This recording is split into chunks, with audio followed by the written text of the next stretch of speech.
విజయనగరం జిల్లా శృంగవరపుకోటలో మంగళవారం మధ్యాహ్నం స్థానిక పెదవీధిలో రైతులంతా తమ పొలం పనులు ముగించుకుని తిరిగి ఇంటికి వస్తుండగా అకస్మాత్తుగా ఇద్దరు యువకులు ఆదరాబాదరాగా పరుగెడుతుండగా అనుమానం వచ్చి వారిని స్థానిక యువకుల సహాయంతో వెంబడించి పట్టుకుని చూడగా వారి వద్ద కొంత నగదు ఉండడం గమనించి నిలదీసి అడుగ్గా వారు అసలు నిజం బయటపెట్టారు.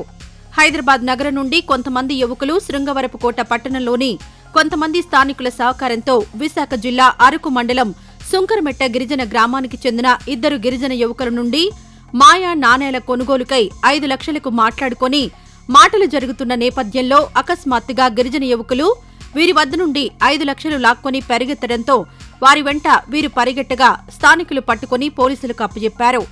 దీంతో పోలీసులు నిందితులతో పాటు ఈ వ్యాపారం చేస్తున్న వారిని కూడా పోలీస్ స్టేషన్కు తరలించి వివరాలు సేకరిస్తున్నారు.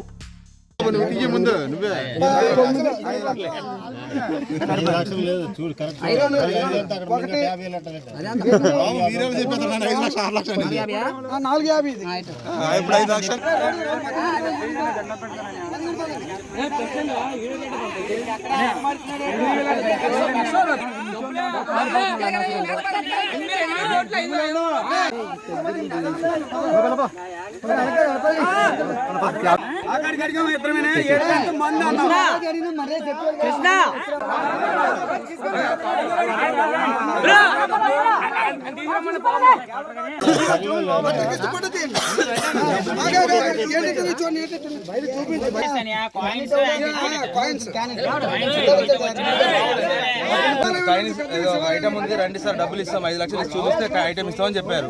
ఎవరు? ఏ ఊరు వీళ్ళు శంకరమట్ట అన్నారు. శంకరమట్ట అని అయితే డబ్బులు మేము తీసుకొని కార్లో వచ్చినాం. మీదే ఊరు? మా హైదరాబాద్. ఎంతమంది వచ్చారు? మేము 3 వచ్చాము. లోకల్ 2 ఉన్నారు. ఎంత అమౌంట్ పట్టుకో? 5 lakhs సార్. చూడండి కవర్ ఇచ్చాము, కథం పట్టుకోగానే కథం కార్ డోర్ తీసుకొని ఇద్దరికి వచ్చేసారు. అని ఆ పోలీసులు వచ్చి చెప్పాను అక్కడ పోలీసులు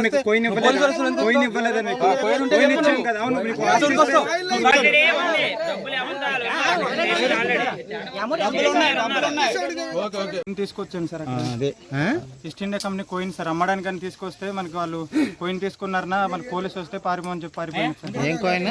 east India Company sir, rice లాగది. ఎవరెవరు? పార్టీ వాళ్ళు. ఏదే కాయిన్లు ఎక్కడ ఉన్నాయి? వాళ్ళ పార్టీ వాళ్ళ దగ్గర పోలీసులు ఇన్వైట్ చేసుకున్నారు సార్. ఎక్కడ?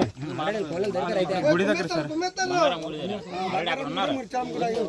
పార్టీ వాళ్ళు ఫోన్ చేయండి సార్. వాళ్ళదే సార్, నాకు పారిపోమని పారిపోయింది సార్.